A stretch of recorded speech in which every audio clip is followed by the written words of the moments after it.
High viewers, మనం ఆంధ్రప్రదేశ్ రాజకీయాలు కనుక పరిశీలిస్తూ ఉంటే ఎప్పుడు ఎవరు ఏ రకంగా మాట్లాడారో అర్థం కావట్లేదు. ఇదేంట్రా బాబు, ఇప్పుడే కదా జగన్ పొగిడాడు, మళ్ళీ సాయంత్రం అసలు జగన్ ఏదో అంటున్నాడు ఏంటి? అరే చంద్రబాబు అంటే ఆయనకు చాలా ఇష్టం రా, చంద్రబాబు ఒక మాట అన్నాడరా అని చెబుతుంటే, బాబు ఒకసారి చూడయ్యా, ఇదేంటి చంద్రబాబు ఎట్లా అన్నాడు? చంద్రబాబు జగన్ వీళ్ళు కాదురా, పవన్ కళ్యాణ్ రా. పవన్ కళ్యాణ్ ఏది చేసినా కరెక్ట్ అని చెప్పేసి ఆయన అంటాడు తెలుసా? ఎవరు ఆయన? ఇదిగో ఈయన. ఏంటి పవన్ కళ్యాణ్ కూడా తప్పు చేశాడంట్రా, అరే పవన్ కళ్యాణ్ కరెక్ట్గా లేడంట్రా. ఇది ఎప్పుడు ఎవరిని పొగుడతారో ఎవరిని తిడతారో కూడా అర్థం కావట్లేదు.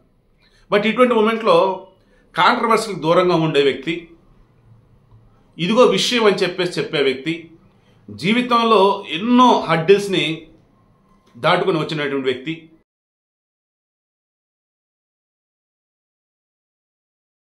తన జీవితంలో అతిపెద్ద మచ్చని మోసిన వ్యక్తి, పాపం ఆ తర్వాత దాన్ని తొలగించుకుని నానా ఇబ్బంది పడ్డ వ్యక్తి, ఇండస్ట్రీలో అందగాడు అంటే శోభనబాబు అంటారు, బట్ ఆ తర్వాత అందగాడు అంటే సుమనే, అంత పేర్కొన్న వ్యక్తి ఈరోజు ఏపీ రాజకీయాలకు సంబంధించి కొన్ని కీలక వ్యాఖ్యలు చేశాడు.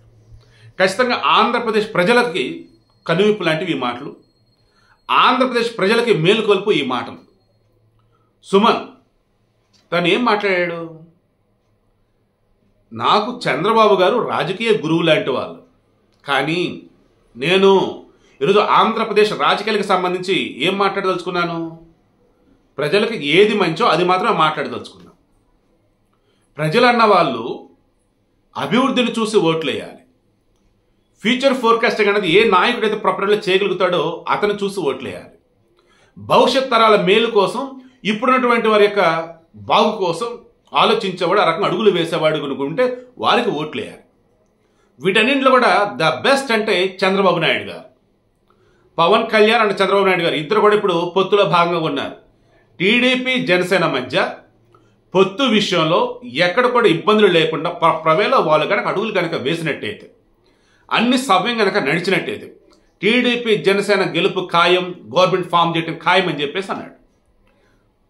అదేంటి మీకు వైసీపీ నుంచి టికెట్ ఆఫర్ వచ్చిందంట కదా, టీడీపీ నుంచి టికెట్ ఆఫర్ వచ్చింది అంట కదా, అద్దెనిద్దరు అన్నప్పుడు ఆయన ఒక మాట అన్నాడు. బాపట్ల నుంచి పోటీ చేయమని చెప్పేసి నాకు టీడీపీ నుంచి ఆఫర్ వచ్చిన మాట వాస్తవమే, ఎంపీగా ఎమ్మెల్యేగాను ఆయనకైతే ఆఫర్ వచ్చిన మాట వాస్తున్నాడు బాపట్ల నుంచి. అయితే ఈయన సుమన్ గారు వచ్చేసి నేను ఇప్పుడు రాజకీయాల్లో రావాలని అనుకోవటం లేదండి, వద్దండి అని చెప్పేసి అన్నారట. మొన్న ఆ మధ్య ఇంకొక వార్త వచ్చింది, రాజమండ్రి నుంచి ఎంపీగా సుమన్ని దించబోతుంది వైసీపీ అని చెప్పేసి అదొక వార్త. కాబట్టి మీరు క్రాస్ చెక్ చేసుకోండి. హార్డ్లీ మహా అయితే 1 వీక్ 10 డేస్ అవుతుంది. ఏమని? సుమన్ని రంగంలోకి దించబోతున్నారు వైసీపీ వాళ్ళు అని చెప్పేసి.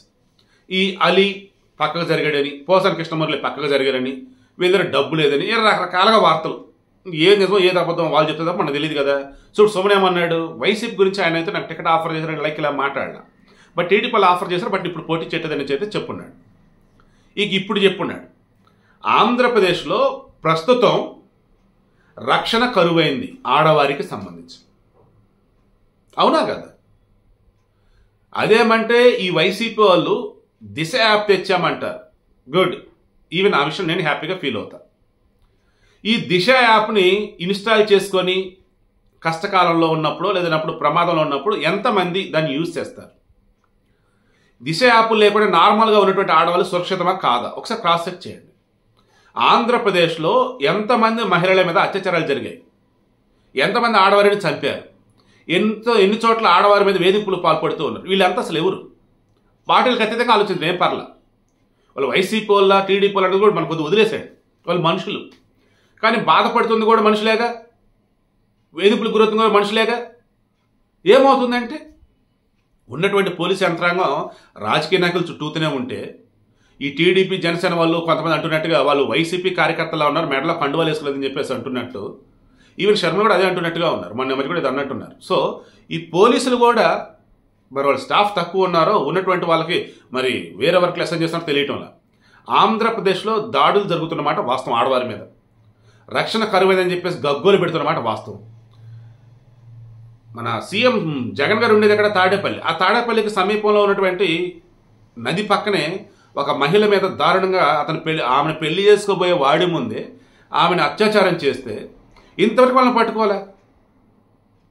ఆయన ఇంటికి సమీపంలోనే దారుణంగా ఒక మహిళ మీద ఘోరంగా దాడికి పాల్పడాడు. ఐ థింక్ అసలు వాడిని పట్టుకున్నట్టుగా ఉన్నారు, కానీ మరి శిక్షలు ఏం పడేటో తెలియదు. నేను చెప్పుకుంటే పోతే చాలా అదే విషయం సుమన్ రేస్ చేశాడు, సరైన రక్షణ లేదు అని.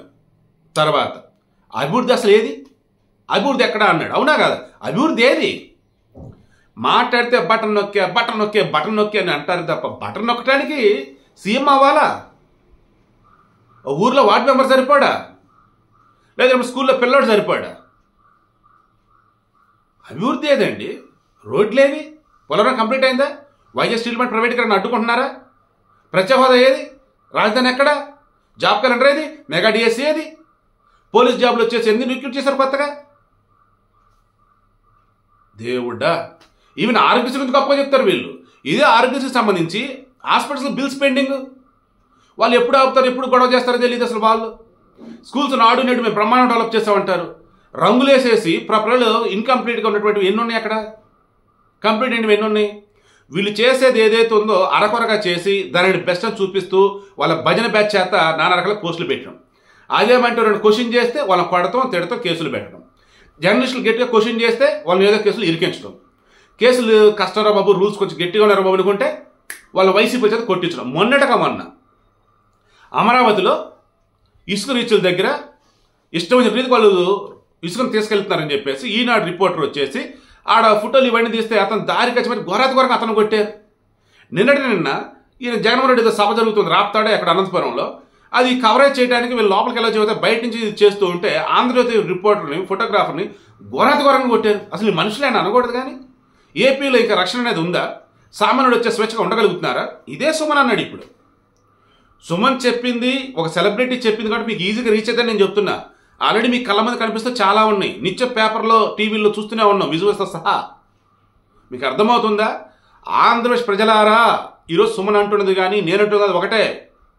మీరు ఆలోచించండి. ఓట్లతో మీరు మీ యొక్క ప్రజాస్వామ్యాన్ని గెలిపించుకొని మీ అభివృద్ధిని నిలబెట్టండి అక్కడ, అభ్యర్థిగా అండ్ నాయకుడిగా, ముఖ్యమంత్రిగా. అంతేగాని డబ్బుకి మీ ఓట్లు అమ్ముకొని కులం చూసో మతం చూసో మీరు కనుక ఓట్లు వేస్తే సంఖ్య నాకిపోతారని చెప్పేసి ఎంతోమంది సినిమాల్లో కూడా చెప్తూ ఉంటారు. కళ్ళ ముందు మనం ఎంతో చూస్తూనే ఉంటాం. సో ఇప్పుడు సుమన్ చెప్పిన, నేను చెప్పిన, ఎవరు చెప్పిన అదేనండి. మరలా చెప్తున్నా, నిజంగా మీకు జగన్ మేలు చేశాడా? ఆ మేలు ఏంటి? 1కి 10 సార్లు క్రాస్ చెక్ చేసుకోండి. రే ఇది మేలు కాదురా, ఇవన్నీ డబ్బాలేరా అనుకుంటారా? ఇవన్నీ అబద్ధాలేరా అనుకుంటారా? ఒకసారి అభివృద్ధి విషయంలో చంద్రబాబు నాయుడు ఆ రోజు ఏం చేశాడు చూడండి. గ్రాఫిక్స్ అని చెప్పేసి వీళ్ళు ఏదైతే అంటున్నారో జగన్మోహన్ రెడ్డి 2019 వరకు అదే గ్రాఫిక్స్ బిల్డింగ్స్లోని ఇన్నాళ్ళు పరిపాలన చేస్తాను. ఒక్కటంటే ఒక కొత్త బిల్డింగ్లు ఏమైనా కట్టారా? కొత్త రోడ్లు ఏమైనా వేశారా? ప్రాజెక్టులు కట్టారా? ఏమి లేవు. అదేమంటే బటన్ నొక్కే డబ్బులు వేశారు. ఏంటంటే జనాలు ఏమైనా అడుక్కునే వాళ్ళ, లేదన్నప్పుడు ఈయన వచ్చేసి జనాలకి ఏమైనా బాకీ ఉంటేస్తున్నాడా? ఏంటి అసలు వీళ్ళ ఉద్దేశం ఏంటి? నిజం నాకు చాలా బాధేస్తుంది. నేను ఇచ్చా, నువ్వు నాకు ఓటే, నేను ఇచ్చా నీకు ఓటు. ఏంది అది? జనాలు అక్కడ, ఓటర్లు అక్కడ, వాళ్ళు పన్నులు కట్టిన డబ్బుల ద్వారా నువ్వు అందులోంచి కొంత డబ్బు వాళ్ళకి ఇస్తున్నావు. వాళ్ళు బెగర్స్ అనుకుంటే ఎట్లా? నువ్వు ఊర్లో కానీ ఎవరు ఉంటే రే నేను 10 రూపాయలు వేసారా, బిచ్చం వేసారా, నువ్వు నాకు ఓటేరా అని అంటారు. ఇక్కడ బిచ్చన్న వాడు యూజ్ చేయట్లేదు అంతే. బట్ చూడటం అలాగే ఉందో నాకు అనిపిస్తుంది. అవునా కదా? మీరే చెప్పండి. ఎంత దారుణం అండి. నాట్ ఓన్లీ జగన్ అండి, నేను ఎవరి గురించి ఒకటా అంటున్నా. పాలకులు ఎవరైనా కావచ్చు, అది ఏ రాష్ట్రమైనా కావచ్చు, ఏ దేశమైనా కావచ్చు, మనం బిచ్చగల్లం కాదు.